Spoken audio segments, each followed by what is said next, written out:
Selamat datang dalam pembelajaran Sistem Informasi Online Perlindungan Perempuan dan Anak, atau Simfoni PPA versi 3. Aplikasi ini merupakan pembaruan Simfoni versi 2 dari Kementerian Pemberdayaan Perempuan dan Perlindungan Anak, yang dirancang untuk meningkatkan kualitas layanan dalam penanganan kasus kekerasan terhadap perempuan dan anak.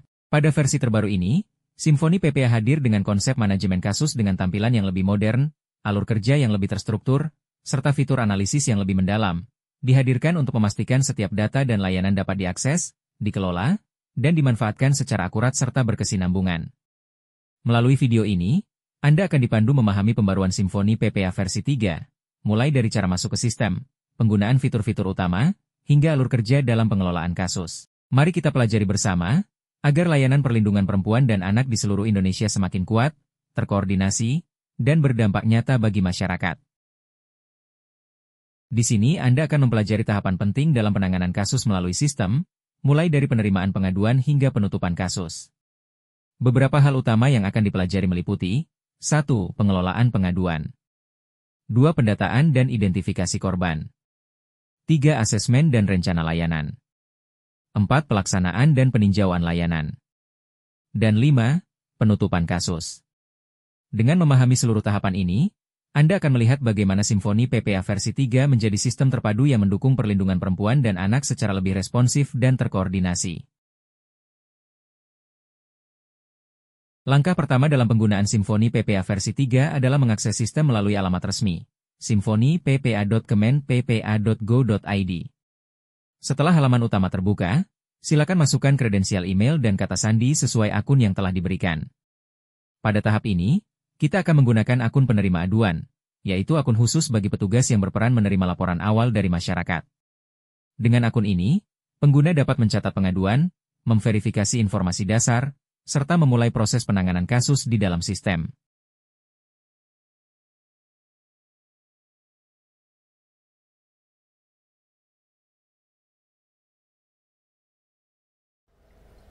Pada tahap ini, kita akan melakukan proses penerima pengaduan hingga pengaduan tersebut menjadi kasus dalam aplikasi Simfoni PPA versi 3 modul tiketing pengaduan. Untuk mengakses form penerima pengaduan, pertama-tama kita perlu login menggunakan akun operator penerima pengaduan dengan memasukkan username atau email serta password.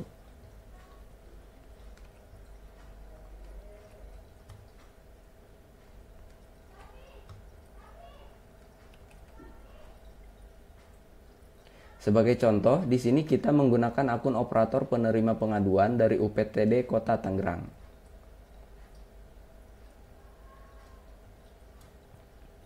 Setelah berhasil masuk ke dalam aplikasi Simfoni PPA modul tiketing pengaduan, Anda akan melihat beberapa menu utama, yaitu dashboard,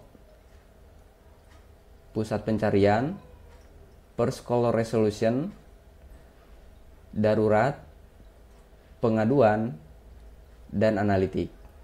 Untuk menginput pengaduan baru, pilih menu pengaduan, kemudian klik kelola pengaduan.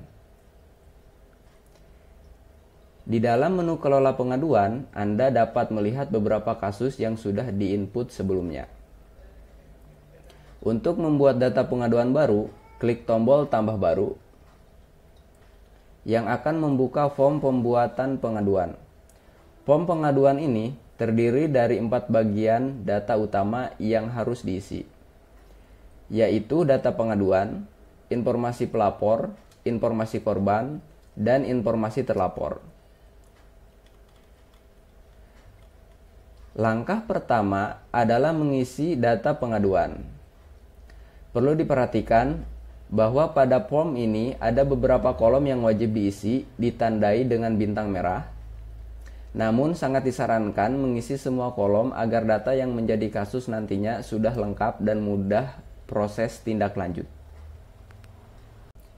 Kita akan memilih jenis pengaduan baru. Pengungkap kejadian kita contohkan adalah ketua RT, maka dipilih laporan masyarakat. Tanggal pengaduan dan tanggal kejadian diisi dengan 10 Agustus.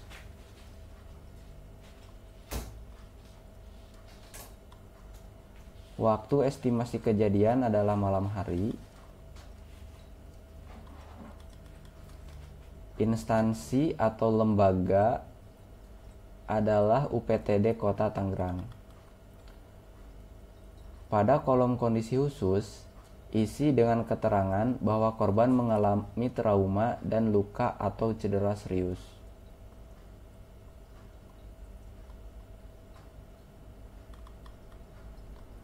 Untuk uraian kronologi, kita isi dengan deskripsi sebagai berikut.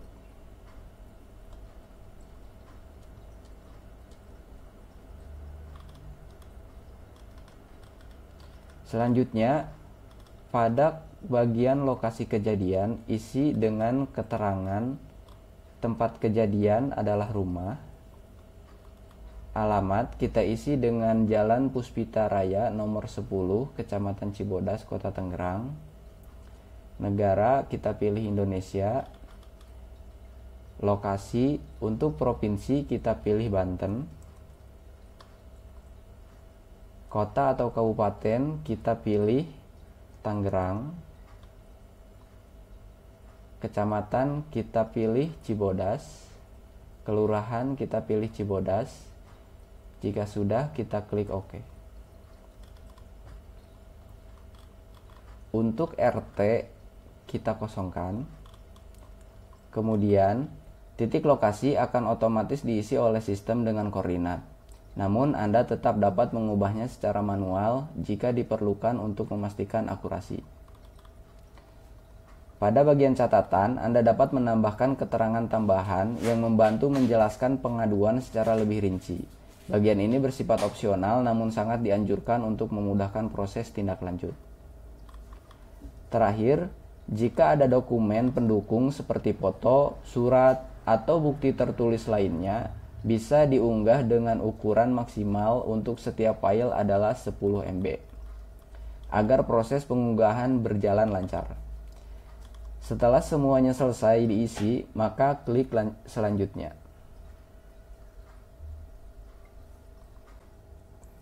Setelah mengisi data pengaduan, di sini kita mempunyai opsi untuk simpan draft guna menyimpan sementara pengisian data. Pada bagian informasi pelapor, kita bisa mengisi lebih dari satu pelapor. Namun, untuk contoh ini kita akan mengisi hanya satu pelapor saja. Untuk sarana pelaporan, pada tipe pelapor kita pilih individu.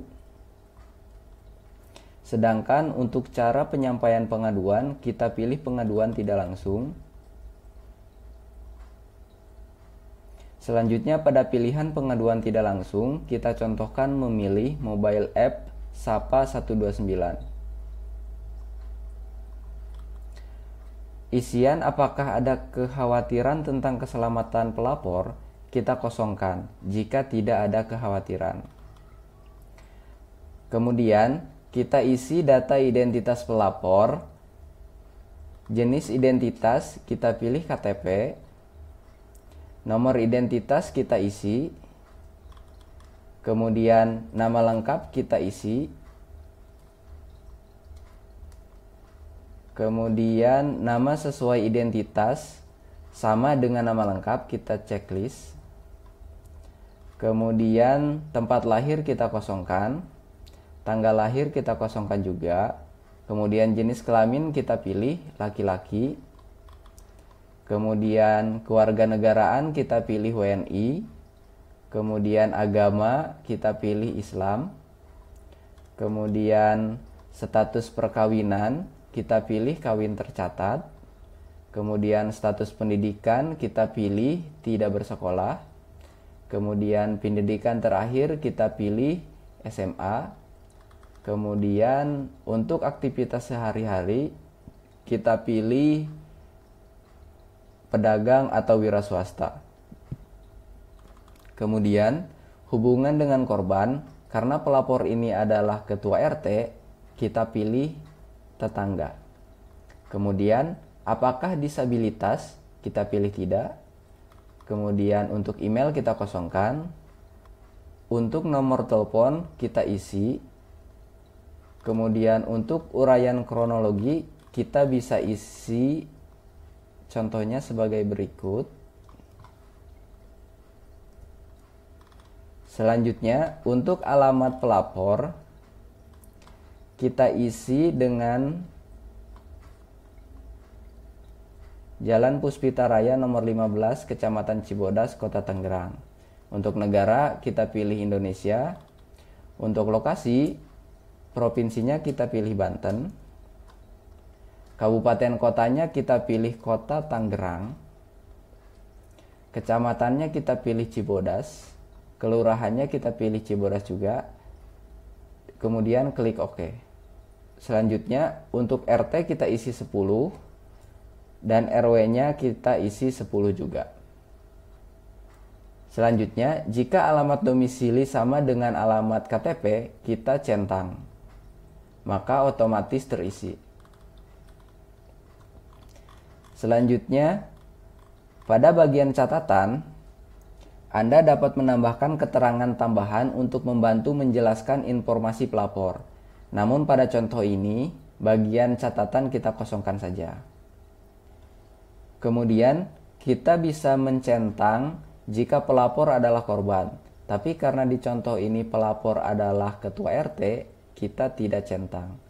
Jika sudah, maka klik selanjutnya.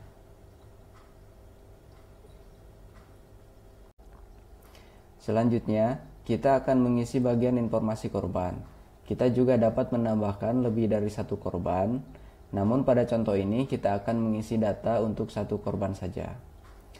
Untuk identitas korban, untuk identitas kita pilih KTP, kemudian untuk nomor identitas kita isi dengan NIK korban, kemudian nama lengkap kita isi dengan nama korban, kemudian jika korbannya tidak diketahui kita bisa pilih korban tidak diketahui, kemudian nama sesuai identitas kita checklist sama dengan nama lengkap. Kemudian jenis kelamin kita pilih perempuan. Kemudian tempat lahir kita kosongkan. Kemudian tanggal lahir yang tepat kita kosongkan juga. Kemudian estimasi tanggal lahir kita kosongkan. Kemudian untuk usia kita isi 34 tahun. Kemudian untuk usia saat kejadian, kita isi juga 34 tahun.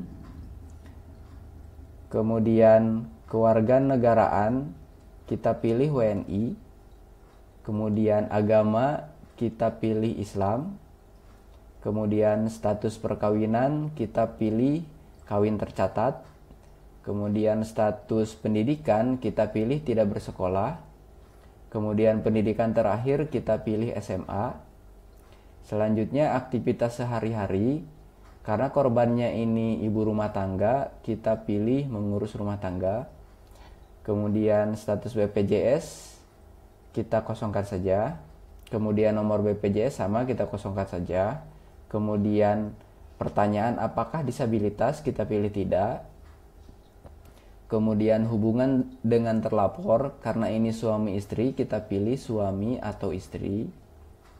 Kemudian nomor telepon kita bisa isi dengan nomor telepon korban. Selanjutnya email kita kosongkan. Kemudian tindak kekerasan yang dialami kita pilih dibentak dan ditampar. Selanjutnya untuk bentuk kekerasan ini akan otomatis terisi sesuai dengan tindak kekerasan yang dipilih. Kemudian, apakah kebutuhan tindakan mendesak atau darurat? Jika ada, bisa diisikan. Kemudian, apakah ada hambatan atau kesulitan mobilitas?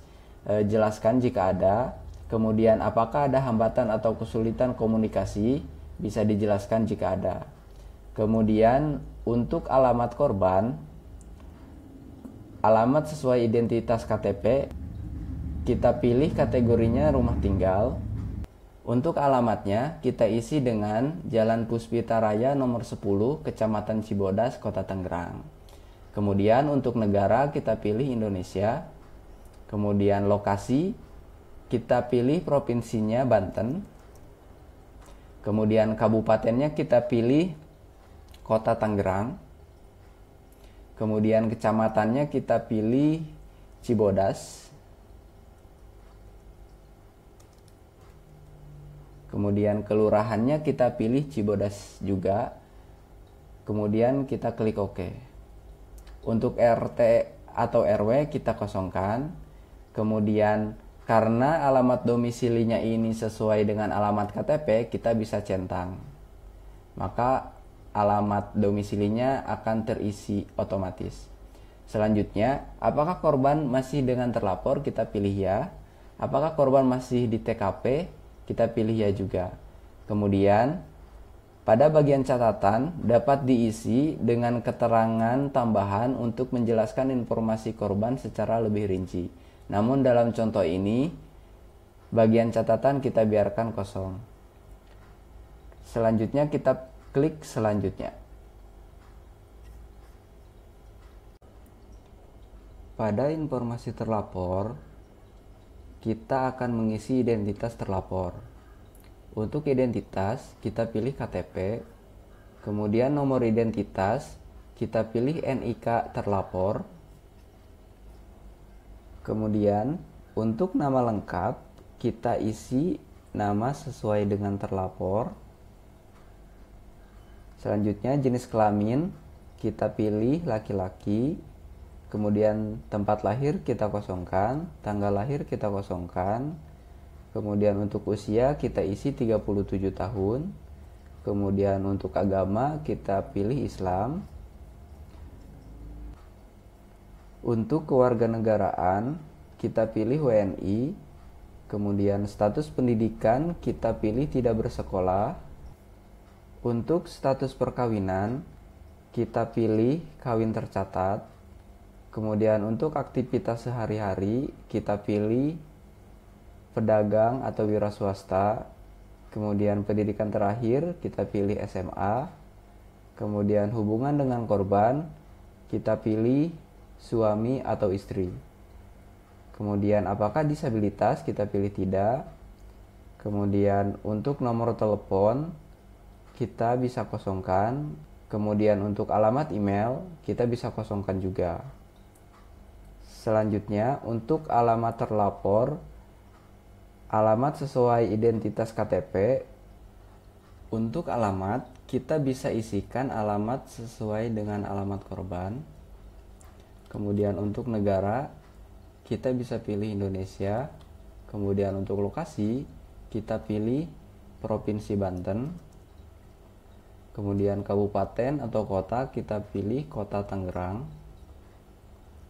Kemudian untuk kecamatan kita pilih Cibodas.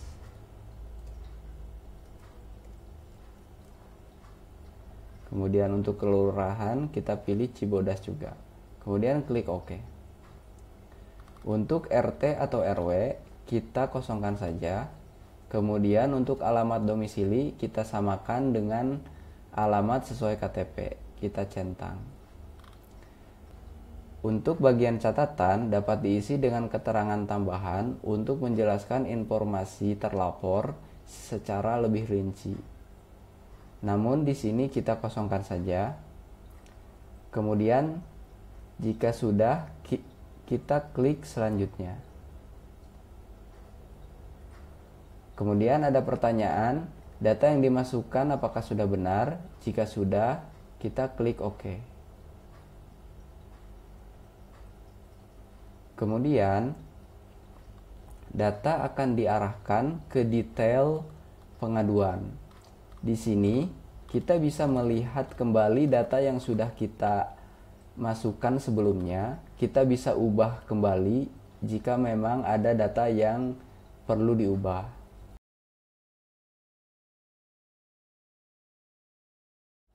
Jika sudah sesuai, maka kita klik tindakan, kemudian kita akan pilih 3 aksi. Yang pertama, tindak lanjut ke kasus. Ini akan mengirim data menjadi kasus. Kemudian transfer pengaduan, ini akan mentransfer pengaduan ke UPTD lain.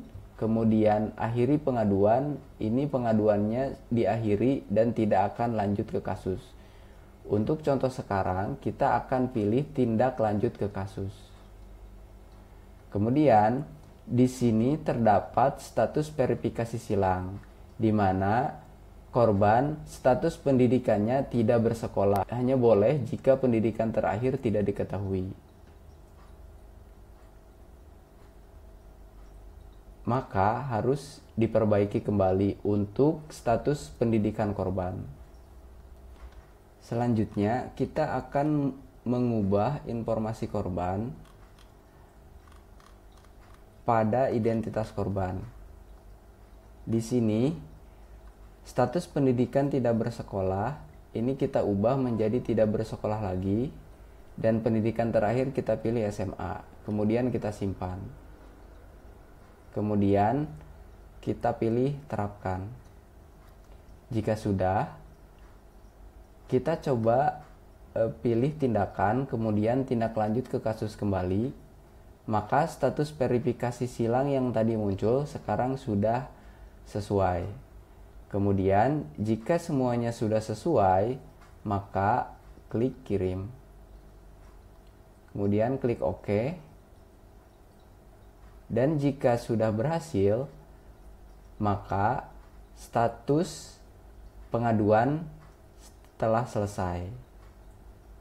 Dan proses pengaduan telah selesai.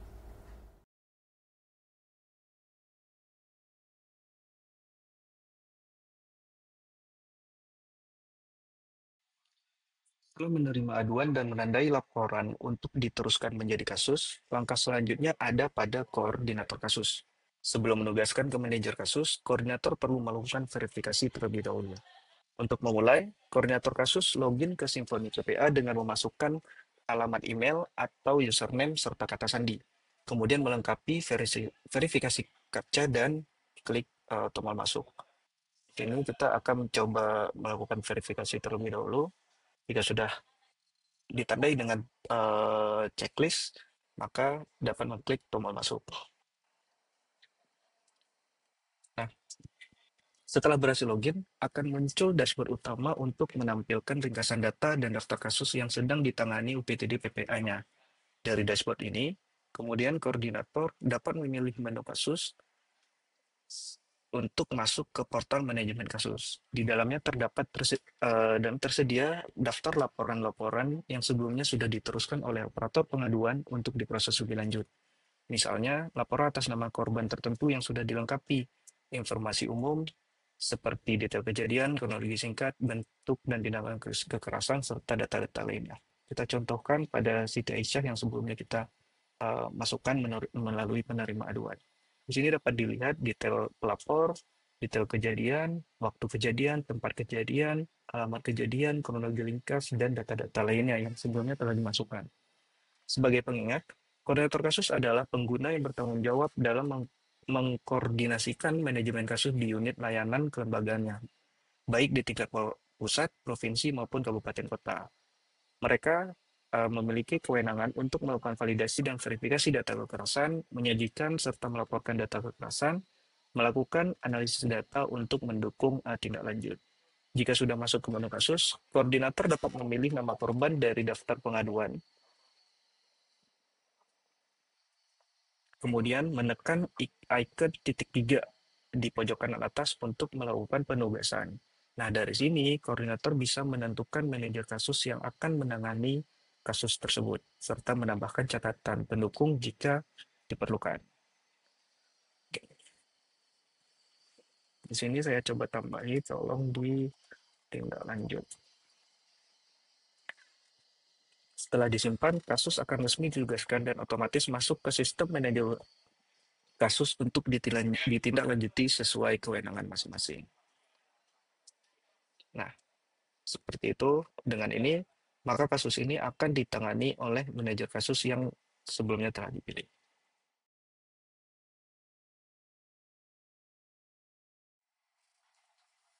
Selanjutnya, setelah koordinator kasus melakukan penugasan kepada manajer kasus dapat masuk ke menggunakan link yang sama dan menggunakan alamat email yang telah terdaftar sebelumnya. Memasukkan alamat email, kata sandi, dan melakukan verifikasi seperti halnya di koordinator kasus. Lalu menekan tombol masuk. Setelah berhasil login, manajer kasus dapat masuk ke menu kasus dan klik Symfony V3. Setelah menunggu beberapa saat,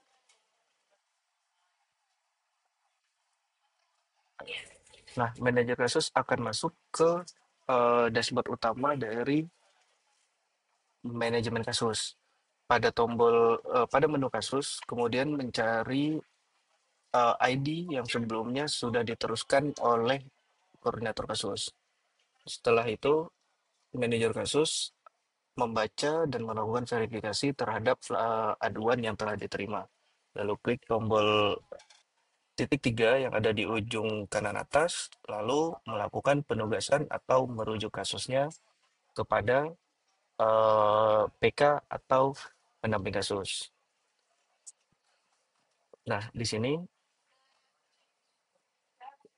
kita dapat memilih jenis layanan yang dapat dilakukan oleh pendamping kasus.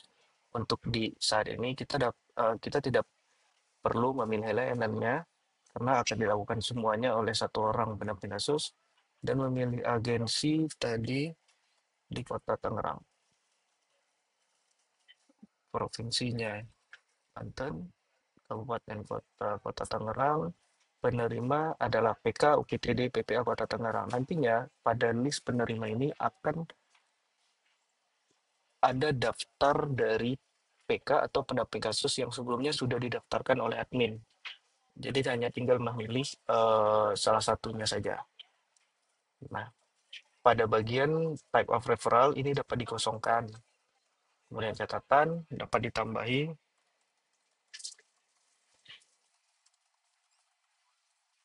dan mengklik tombol merujuk atau menugaskan. Setelah selesai, selanjutnya kita akan masuk ke menu pendamping kasus atau peran pendamping kasus.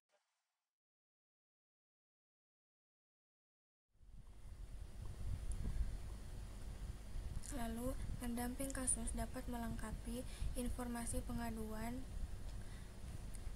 dari modul pengaduan yang sebelumnya sudah dilengkapi. Apabila ada data-data yang belum lengkap, pendamping kasus dapat melengkapi informasi data mandatori yang belum lengkap.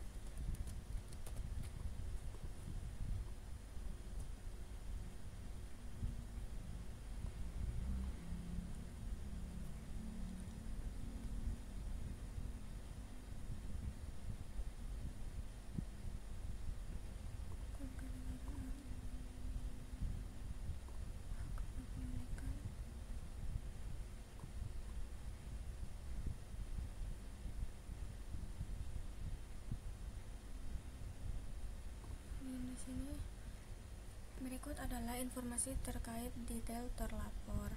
Di sini juga dapat dilengkapi untuk data-data mandatori yang perlu dilengkapi apabila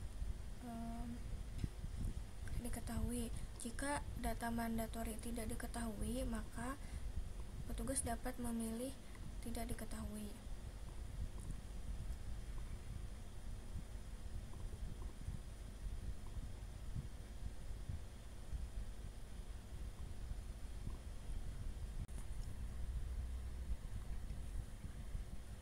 Kemudian apabila informasi tentang korban sudah selesai dilengkapi, maka dapat dilanjutkan ke bagian tahap identifikasi.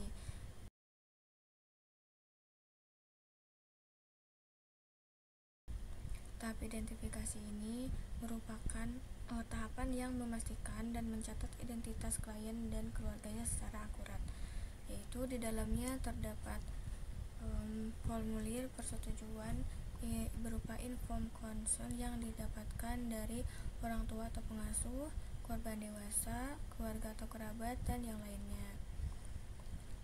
Kemudian di sini ada pertanyaan-pertanyaan terkait inform consent yang perlu disetujui oleh korban.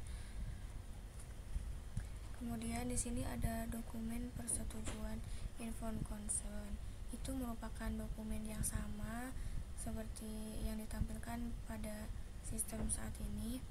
Yang kemudian template dokumen tersebut dapat diunduh untuk dapat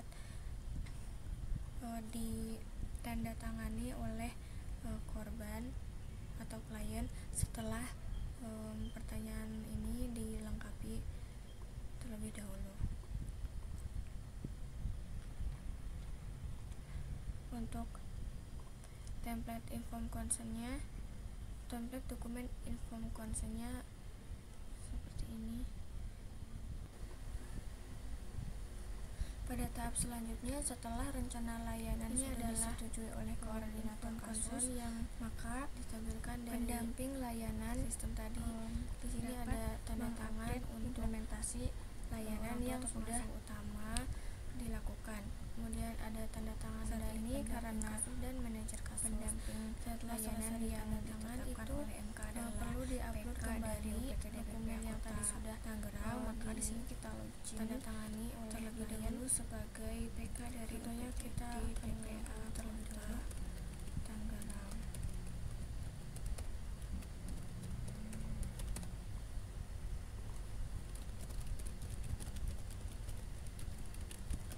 Di sini seperti biasa, pastikan username dan passwordnya itu sudah sesuai. Kemudian klik login. Dan di sini ditampilkan kembali untuk informasi tentang dashboard penerimaan pengaduan. Kemudian kita mengakses modul kasus.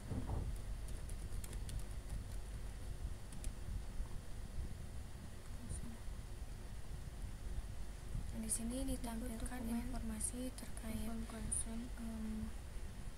kasus yang dibagikan yang dapat dengan diupload akun pendamping kasus. Di sini total ada 2 kasus yang dibagikan dan ada 1 kasus selanjutnya akan yang dibagikan. Kita akan melengkapi data korban. Klik di sini untuk dapat menampilkan kasus baru yang dibagikan kepada akun pendamping kasus. Di sini atas nama korban dari Siti Aisyah, kita dapat melihat detail informasi dari kembali bahwa layanannya terlebih dahulu sudah lengkap.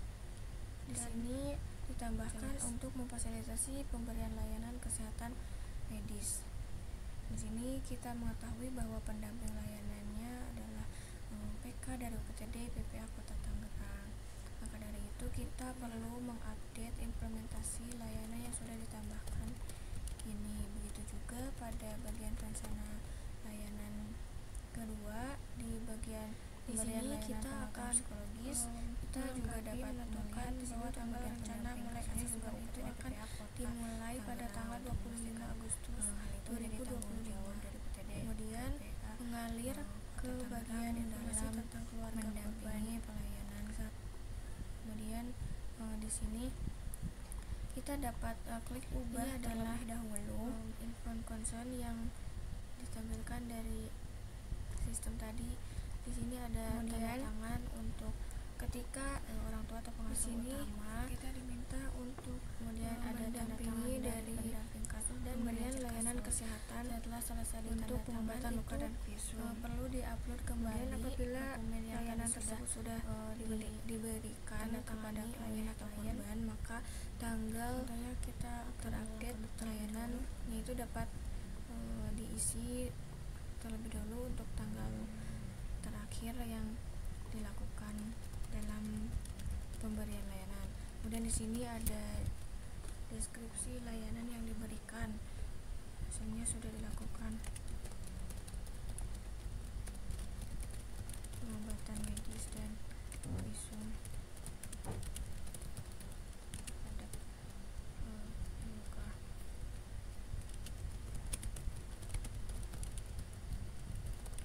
Ini korban. Dan di sini kita dapat mengupdate status pemberian layanannya. Di sini dapat dokumen terdapat pilihan concern dibatalkan oleh pemohon, dibatalkan oleh kedua belah pihak, sedang berlangsung dan selesai. Sudah ditandatangani. Kita akan mengupdate status pemberian layanannya dengan selanjutnya akan selesai. Kita akan melengkapi data korban. Kemudian di sini ditanyakan apakah penyedia layanan sama dengan rencana layanan. Jika sama, maka ini tidak perlu di checklist.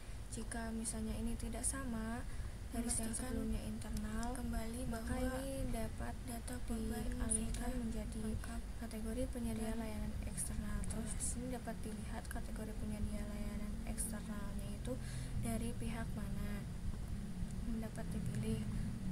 Kita saat ini akan memilih untuk penyedia layanan masih sama terlebih dahulu saja. Kemudian di sini dapat diperbarui untuk informasi dari implementasi layanan yang terupdate-nya. Menentukan bahwa tanggal rencana mulai asesmen itu akan dimulai pada bagian 25 Agustus 2020. Rencana layanan mengalir ke bagian informasi tentang keluarga korban. Kemudian melakukan hal yang sama dalam mengupdate implementasi layanan di jenis layanan penguatan psikologis. Di sini kita akan menginputkan tanggal terupdate layanannya. Di sini ada tanda tangan untuk 30 orang tua atau pengasuh utama. Kemudian ada tanda tangan dari pendamping kasus dan manajer kasus. Setelah selesai ditanda tangan itu perlu diupload kembali dokumen yang tadi sudah ditandatangani oleh klien. Contohnya kita akan melangkah terlebih dulu.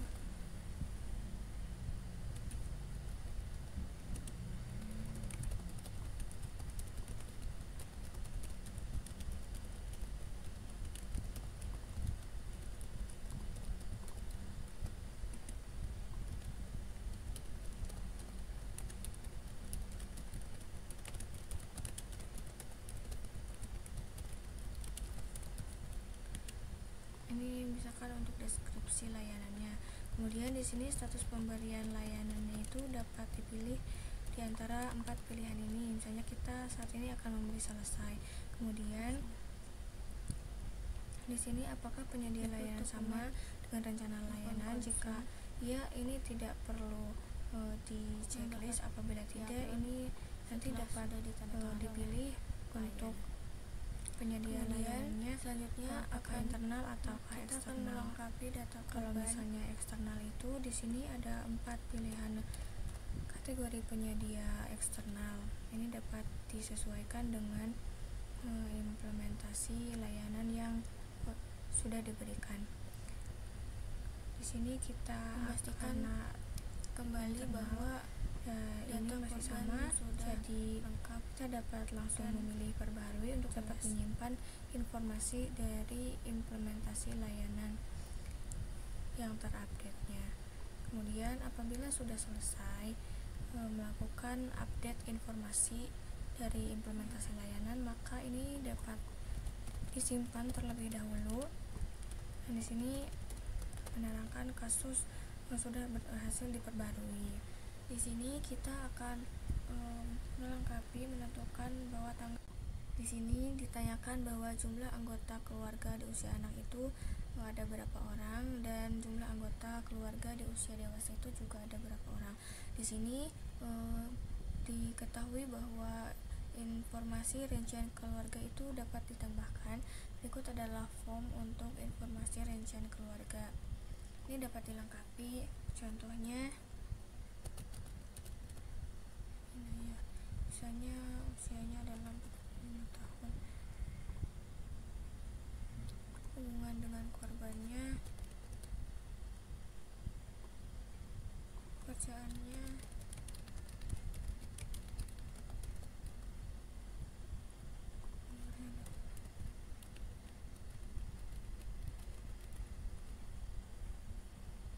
kemudian pilih add dan return.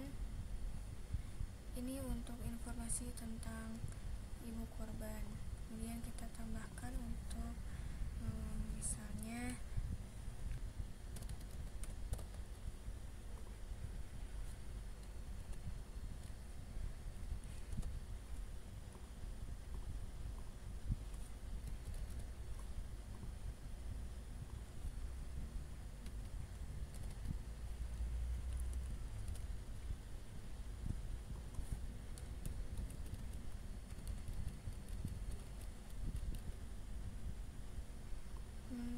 kita dapat menyimpannya. Ini contoh dari informasi informasi rincian keluarga, misalnya ini untuk ayahnya, kemudian ini untuk ibunya. Berikut adalah informasi tentang keluarga korban. Selanjutnya kita akan memasuki tahapan asesmen,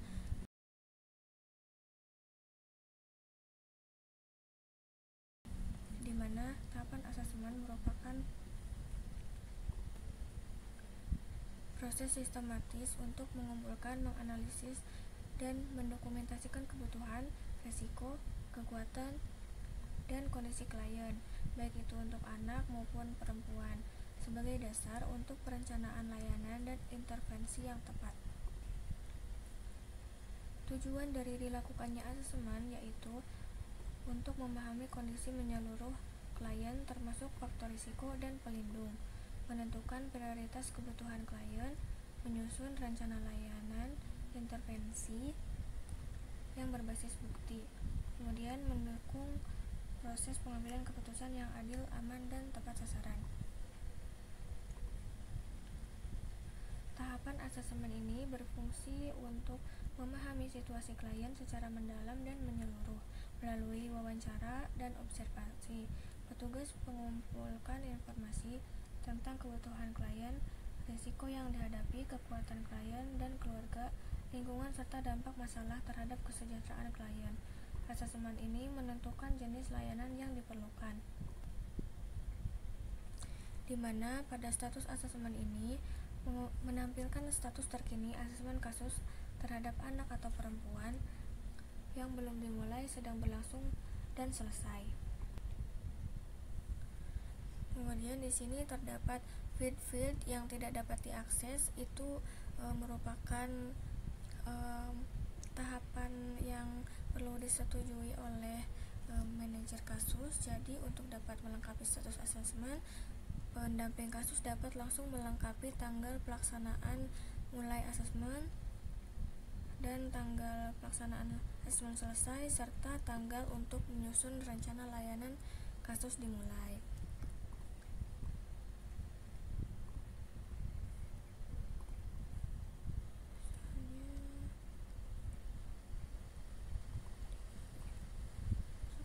Menyusun rencananya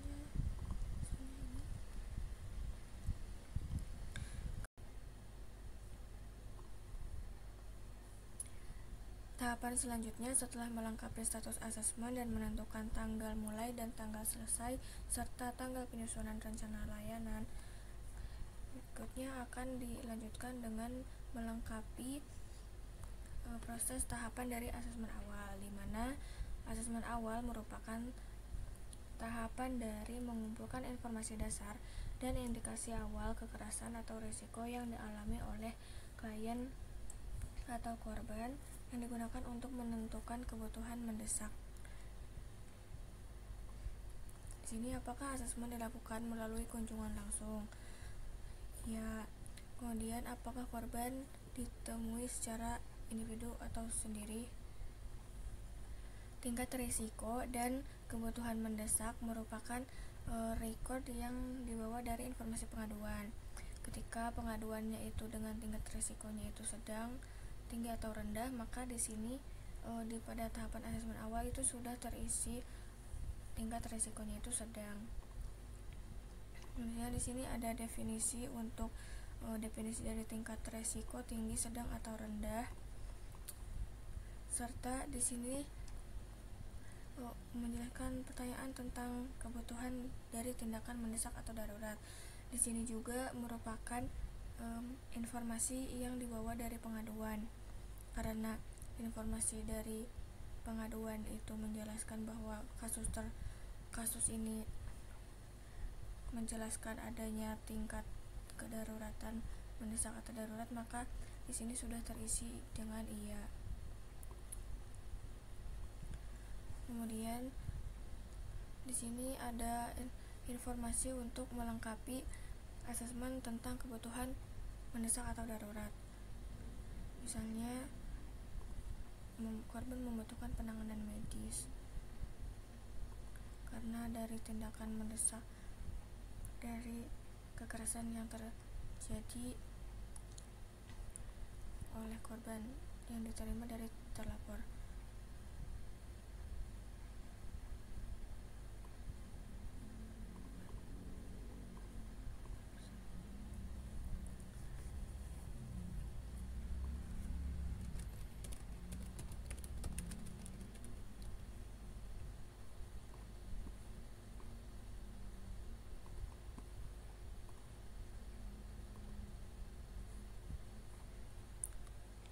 Kemudian di sini apabila tindakan atau respon cepat yang telah dilakukan, ini dapat dilengkapi untuk tindakan yang telah dilakukan, yaitu berupa apa?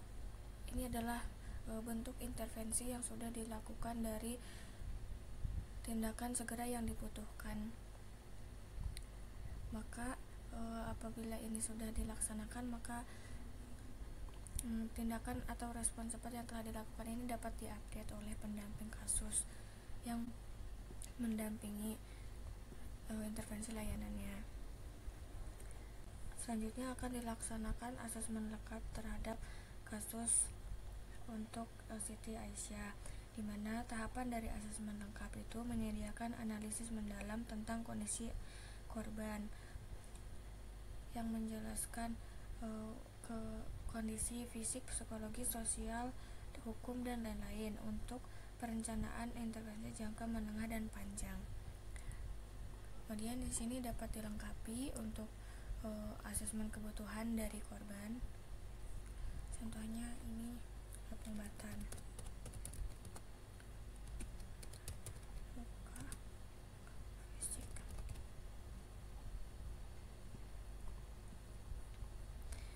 Kemudian di sini untuk kesehatan jiwa dan psikologis, misalnya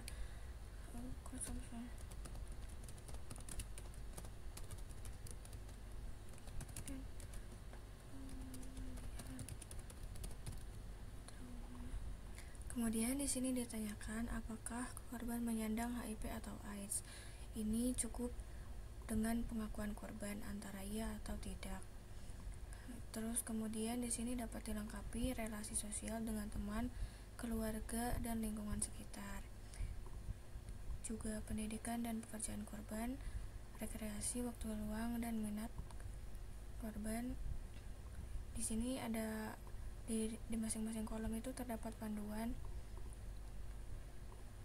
untuk melengkapi masing-masing dari kolom di bagian asesmen lengkap.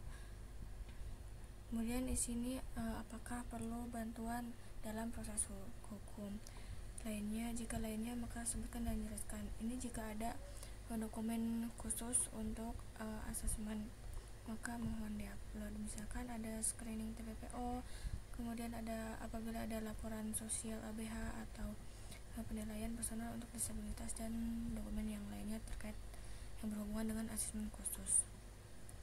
Kemudian di sini ada asesmen tentang situasi rumah dan keluarga, itu diisi hanya jika korban anak. Kemudian di sini ada pandangan dan harapan korban atau klien dan pengasuh korban atau klien. Ini dapat dilengkapi apabila diperlukan. Langkah selanjutnya kita akan melengkapi bagian dari masalah perlindungan. Di sini berangkat dari tindakan kekerasan yang diterima oleh korban, menyimpulkan bentuk kekerasan yang dialami oleh korban merupakan bentuk kekerasan fisik dan kekerasan psikis. Maka di sini terdapat perluasan dari kategori masalah kekerasan.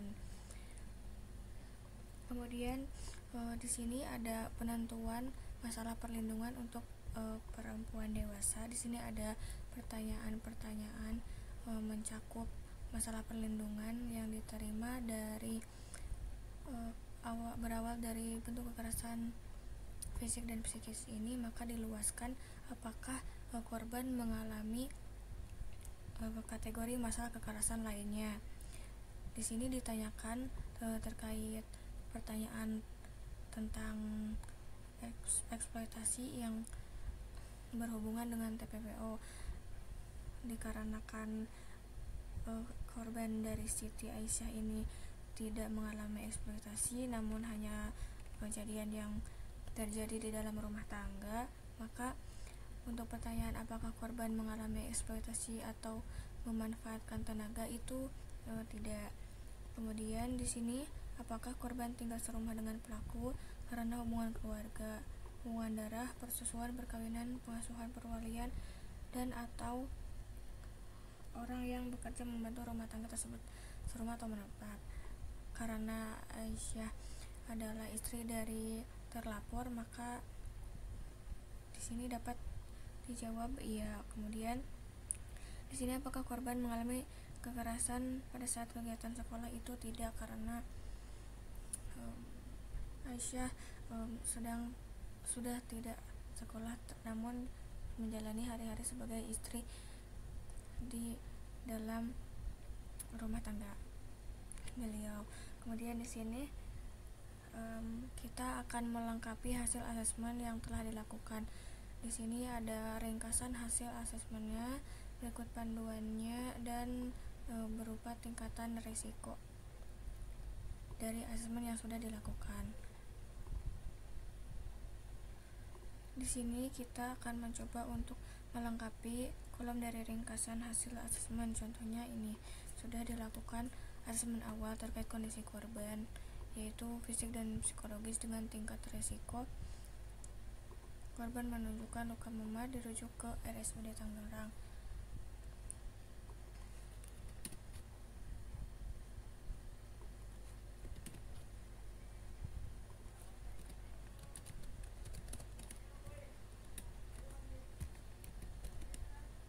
Kemudian tingkat risikonya masih sedang. Gitu. Berikut untuk tahapan dari proses asesmen itu sudah selesai, kemudian kita dapat menyimpannya terlebih dahulu.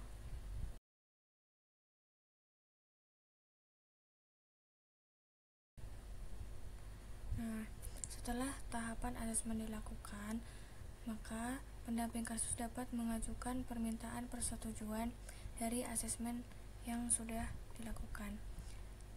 Ini diajukan oleh pendamping kasus ke manajer kasus.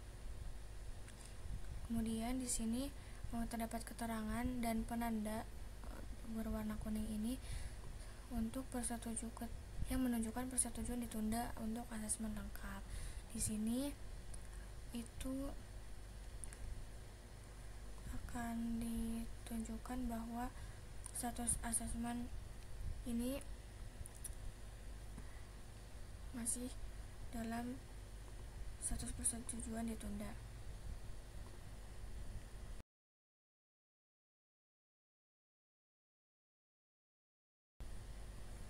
Kemudian langkah selanjutnya kita akan login sebagai manajer kasus dari UPTD PPA Kota Tangerang.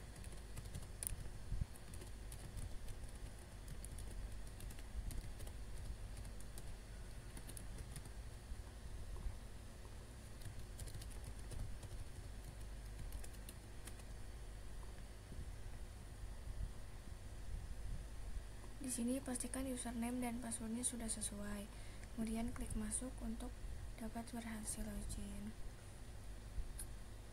Di sini pada akun MK juga ditampilkan halaman dashboard dari informasi pengaduan yang diterima pada UPTD PPA Kota Tangerang. Kemudian kita lanjut ke modul kasus. Di sini untuk informasi dashboard dari manajer kasus. Di sini menampilkan kasus dengan resiko tinggi, sedang, rendah, dan di sini ada dua jenis status dengan status resiko sedang. Kemudian di sini ada dua jenis kasus yang sudah masuk. Kemudian pada kasus untuk Siti Aisyah ini ditandai dengan penanda warna kuning. Ini merupakan kasus yang tadi diajukan di bagian proses persetujuan asesmen. MK dapat mengecek terlebih dahulu kelengkapan dari informasi pengaduan dari korban pelapor dan terlapor, kemudian dapat mengecek kembali tentang identifikasi dari formulir persetujuan yang sudah disetujui oleh korban. Di sini ada dokumen inform consent juga yang sudah ditandatangani oleh korban. Jadi MK dapat mengunduh form inform consent yang sudah ditandatangani. Kemudian di sini ada data korban juga yang dapat dicek kembali oleh MK untuk kelengkapan datanya. Di sini informasi keluarga korban, dan di bagian tahapan asesmen ini status persetujuannya masih ditunda. Maka untuk dapat menyetujui bagian proses asesmen ini, manajer kasus dapat memilih aksi pada pojok kanan atas ini di menu persetujuan. Kemudian karena persetujuan yang diajukannya adalah asesmen, maka di sini sudah terisi otomatis asesmen, dan manajer kasus dapat menambahkan catatan komentar berupa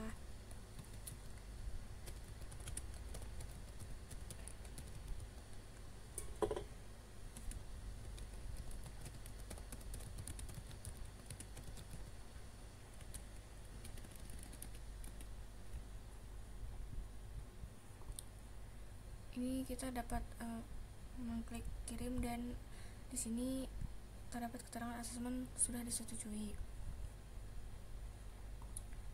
Selanjutnya ini dapat dicek kembali bahwa untuk status asesmen yaitu sudah terchecklist dan sudah disetujui oleh manajer kasus. Dapat dipastikan juga di sini keterangannya status persetujuannya itu sudah disetujui.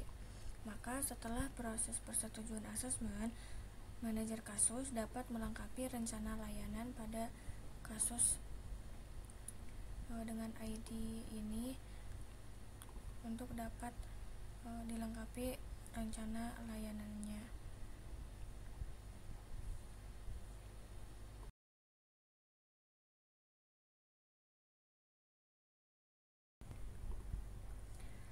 Kemudian langkah selanjutnya setelah asesmen disetujui, maka akan dilanjutkan untuk melengkapi rencana layanan. Di sini dipilih untuk tanggal rencana layanan dimulainya itu tanggal 28 Agustus 2025, dan tanggal rencana layanan disepakati ini adalah juga tanggal 28 Agustus 2025. Tanggal ini disepakati oleh klien dan koordinator. Kemudian di sini untuk bagian status rencana layanan itu tidak dapat diakses oleh manajer kasus karena ini merupakan ranah dari koordinator untuk menyetujui rencana layanan yang dibuat oleh manajer kasus. Selanjutnya di sini manajer kasus dapat menambahkan rencana layanan fase 1 terlebih dahulu untuk dapat ditambahkan. Kemudian di sini menyesuaikan dengan kebutuhan layanan yang dibutuhkan oleh korban atau klien. Di sini untuk jenis layanan PPA-nya kita dapat memilih pemberian layanan kesehatan, kemudian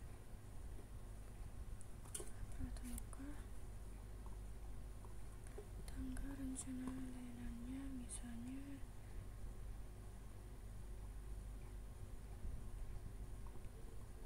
tujuannya,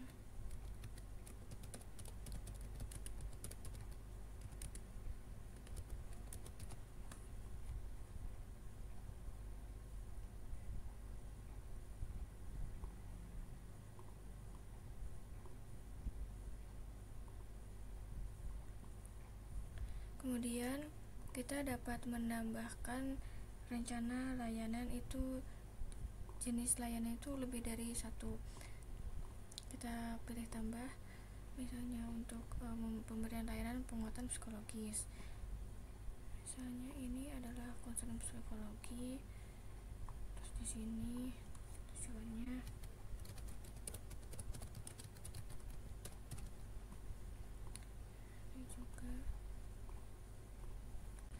Kemudian apabila pemberian jenis layanan kesehatan dan penguatan medis ini sudah disetujui oleh klien, maka status layanan fase 1 ini dapat di checklist untuk persetujuan kliennya.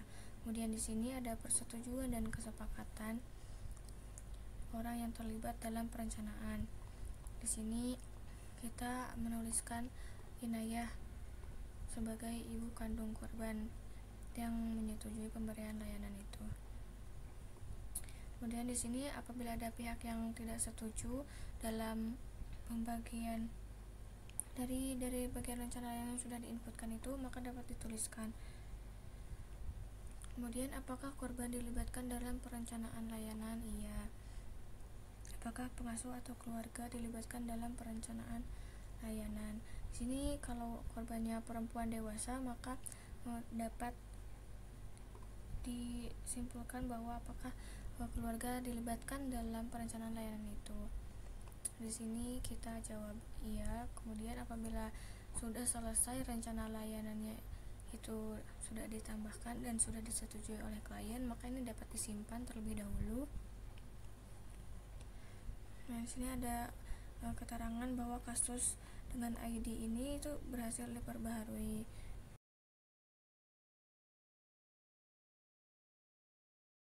Kemudian setelah menginputkan rencana layanan, manajer kasus dapat meminta persetujuan rencana layanan ini ke koordinator.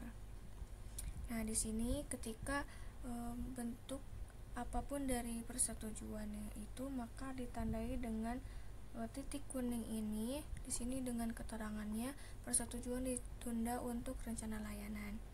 Berikut juga di dalam status persetujuannya juga ditunda. Maka setelah ini akan dilanjutkan oleh akun koordinator kasus.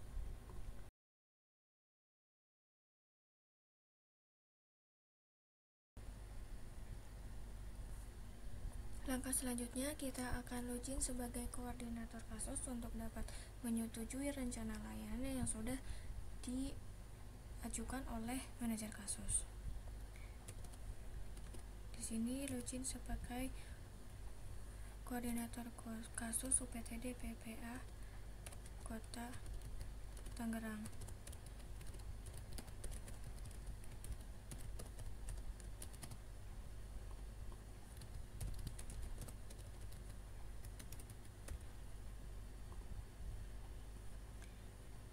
Kemudian pastikan username dan passwordnya itu sudah sesuai dan berhasil login. Berikut adalah tampilan dari dashboard penerimaan pengaduan di UPTD PPA Kota Tangerang. Kemudian di sini kita masuk ke modul kasus.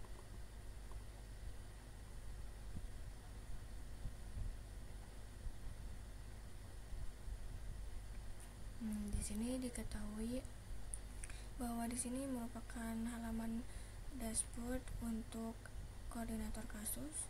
Kita dapat mengetahui informasi tentang tingkat resiko di dalam suatu kasus. Di sini ada satu kasus dengan resiko tinggi, ada 3 kasus dengan resiko sedang.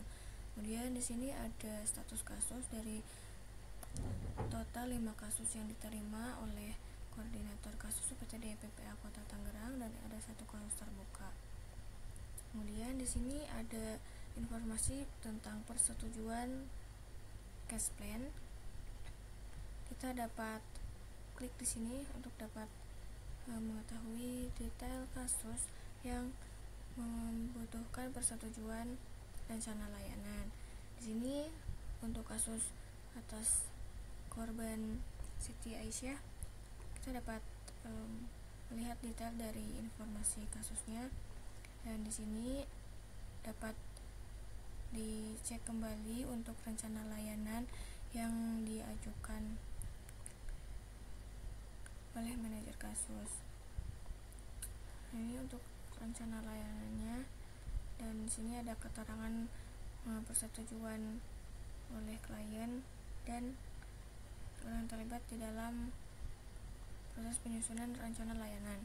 Kemudian untuk dapat menyetujui rencana layanan, koordinator kasus dapat memilih aksi titik 3 di pojok kanan atas ini, kemudian dapat memilih aksi persetujuan.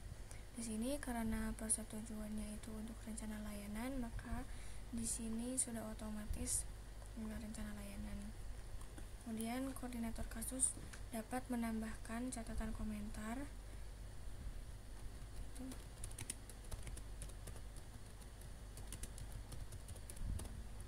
Contohnya ini, kemudian memilih kirim. Nah, di sini keterangannya rencana layanan sudah disetujui. Pada bagian informasi status rencana layanan, ini status persetujuannya sudah berganti menjadi disetujui. Kemudian ini ada tanggal persetujuan layanannya dan status persetujuannya. Kemudian di sini masing-masing dari pengguna akun petugas itu dapat melihat informasi umum dari persetujuan ini. Di sini pada kasus dengan ID ini itu sudah dilakukan pertama ini proses asesmen, yaitu sudah dilakukan persetujuan dari PK ke MK. Kemudian ini sudah disetujui juga asesmennya oleh MK. Ini catatan dari manajer kasusnya. Kemudian ini proses dari MK meminta persetujuan rencana layanan ke koordinator kasus, dan rencana layanan yang tadi sudah disetujui itu di sini statusnya sudah disetujui. Oke, berikut sedikit informasi tentang informasi umum dari persetujuan.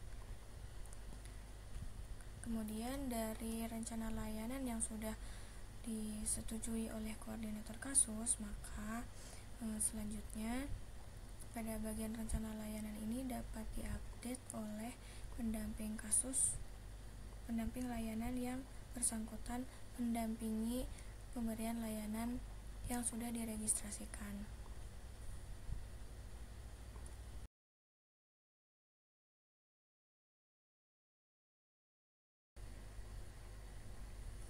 Pada tahap selanjutnya, setelah rencana layanan sudah disetujui oleh koordinator kasus, maka pendamping layanan dapat mengupdate implementasi layanan yang sudah dilakukan.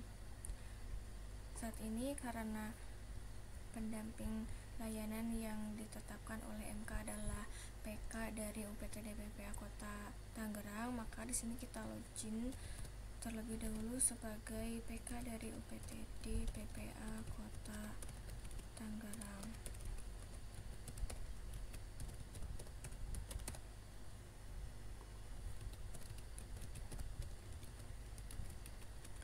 Di sini seperti biasa, pastikan username dan passwordnya itu sudah sesuai. Kemudian klik login, dan di sini ditampilkan kembali untuk informasi tentang dashboard penerimaan pengaduan. Kemudian kita mengakses modul kasus.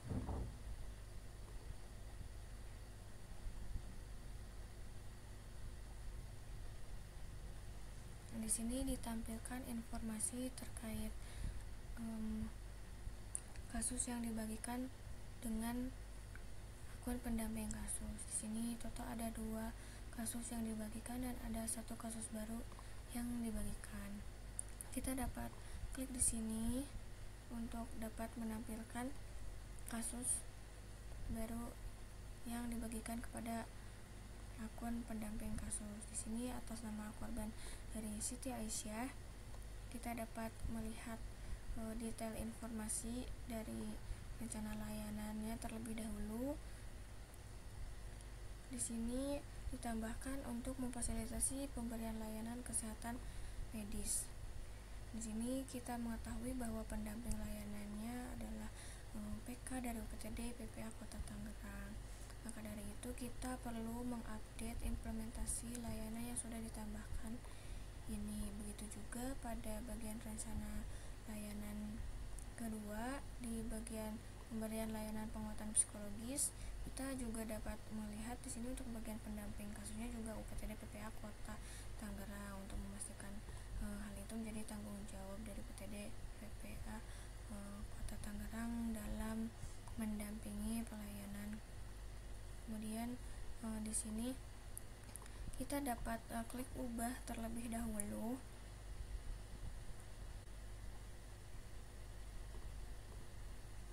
Kemudian ketika di sini kita diminta untuk mendampingi dari pemberian layanan kesehatan untuk pengobatan luka dan visum. Kemudian apabila layanan tersebut sudah diberikan kepada klien atau korban, maka tanggal terupdate layanannya itu dapat diisi terlebih dahulu untuk tanggal terakhir yang dilakukan dalam pemberian layanan.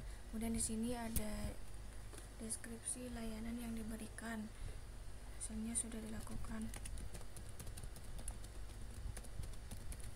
pengobatan medis dan visum terhadap luka.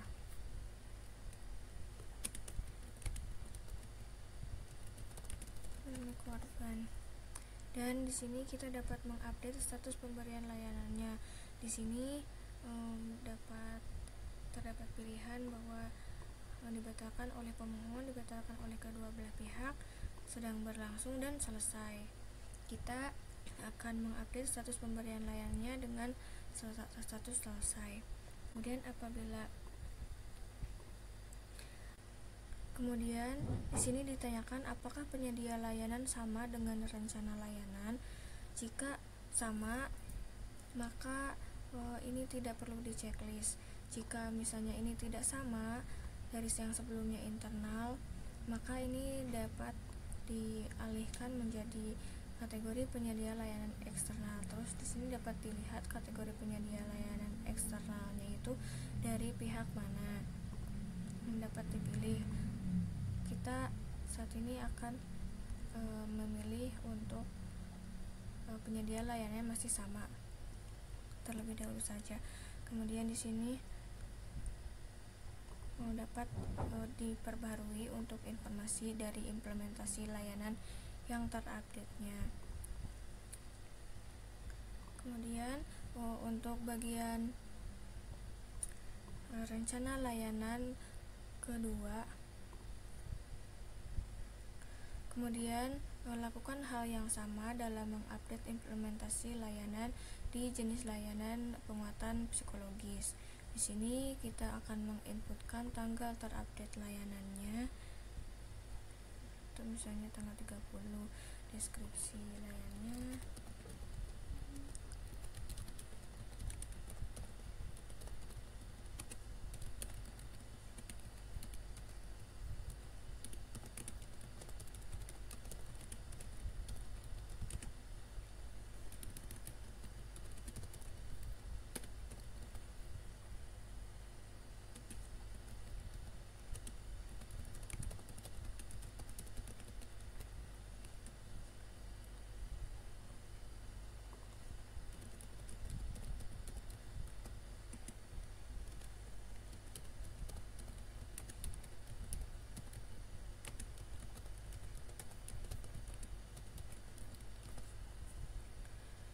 Ini misalkan untuk deskripsi layanannya.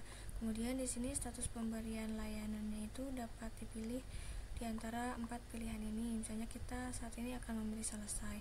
Kemudian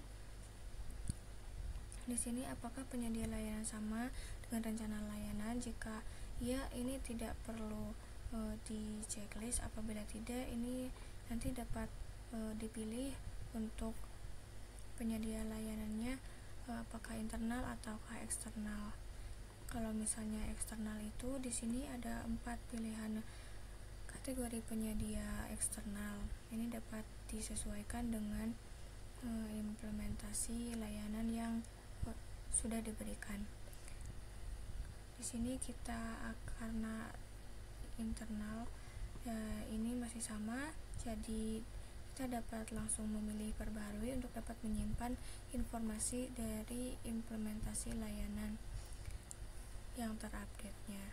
Kemudian apabila sudah selesai melakukan update informasi dari implementasi layanan, maka ini dapat disimpan terlebih dahulu. Dan di sini menerangkan kasus yang sudah berhasil diperbarui.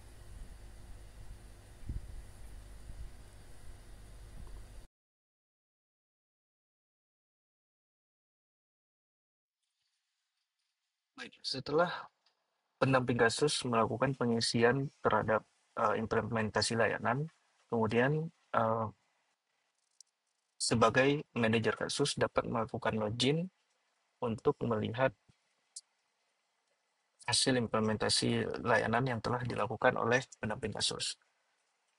Masih sama, kemudian masuk ke bagian kasus, mencari kasus yang sebelumnya sudah dimasukkan, kemudian melihat dan memverifikasi hasil implementasi layanan yang telah dilakukan. Sini dapat kita lihat bahwa tanggal layanan dilakukan itu tanggal 29 Agustus, deskripsi layanannya sudah dilakukan pengobatan medis dan visum terhadap luka. Statusnya juga sudah selesai. Kemudian yang kedua, ini telah diberikan layanan konseling psikologis terhadap korban dan menunggu perkembangan pemulihan psikologis korban. Dengan status pemberian layanan juga selesai. Selanjutnya, manajer kasus dapat masuk ke peninjauan kasus dan melakukan perubahan.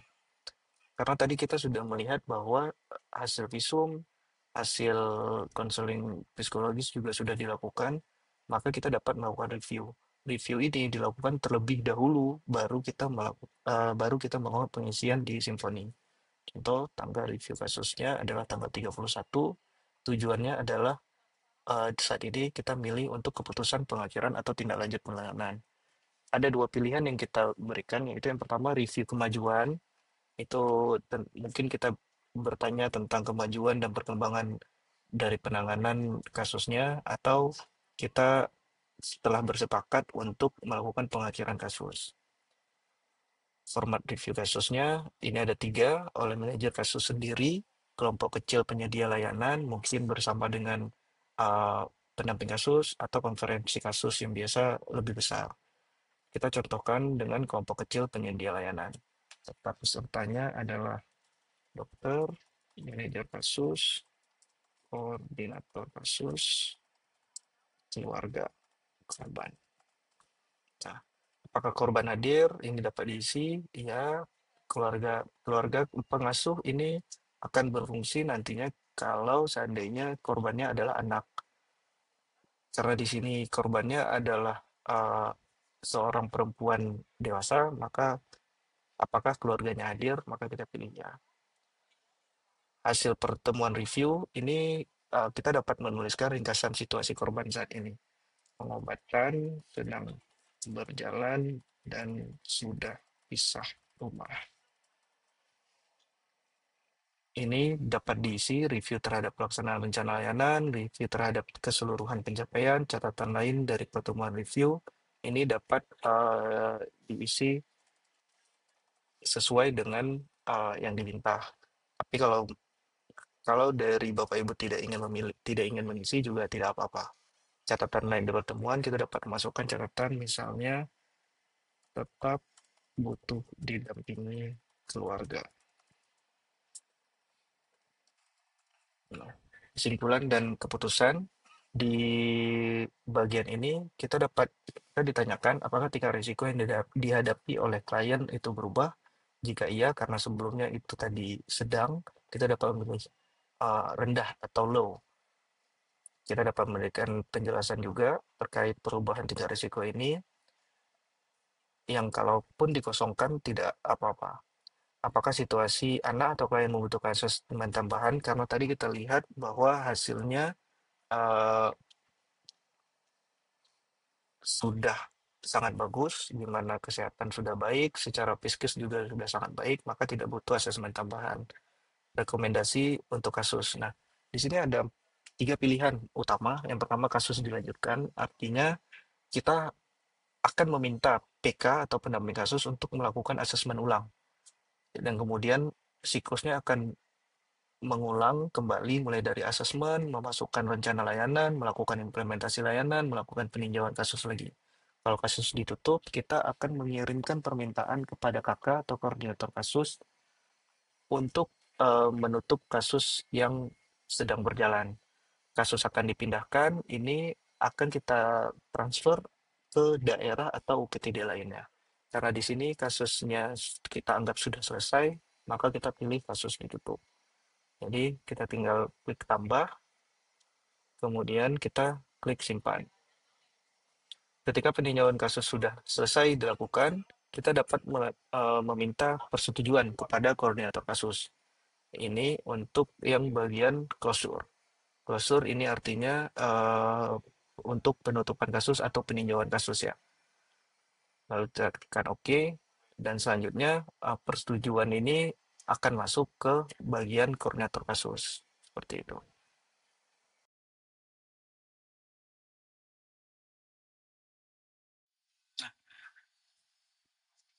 Pada menu kasus di manajer kasus terdapat salah satu menu penutupan kasus. Setelah tadi peninjauan kasus dan kita merekomendasikan untuk kasusnya ditutup, penutupan kasus ini akan berwarna kuning dan dapat dibaca di mana kita meminta persetujuan kepada koordinator kasus untuk penutupan kasusnya.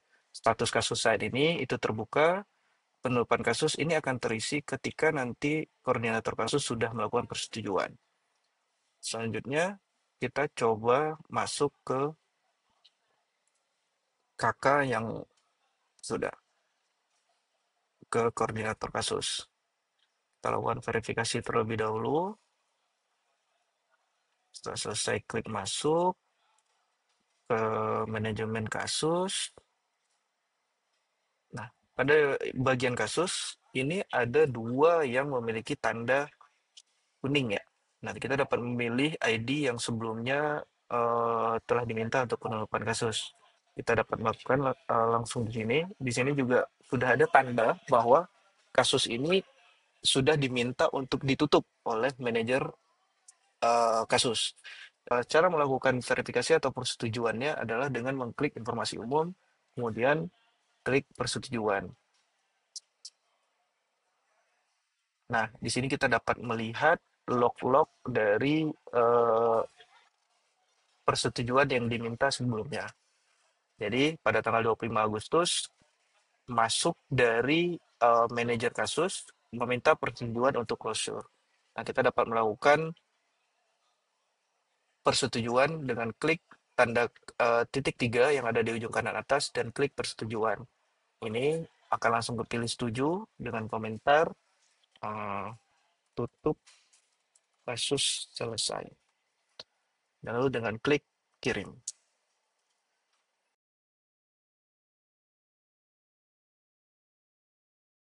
Setelah melakukan persetujuan untuk penutupan kasus, selanjutnya koordinator kasus dapat klik tanda titik 3 di sini dan memilih untuk penutupan kasus. Lalu klik OK, maka status kasus akan ditutup.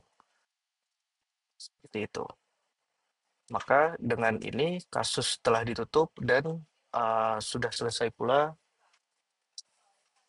peninjauan kasus, implementasi layanan terhadap kasus, dan korban telah diamankan. Terima kasih.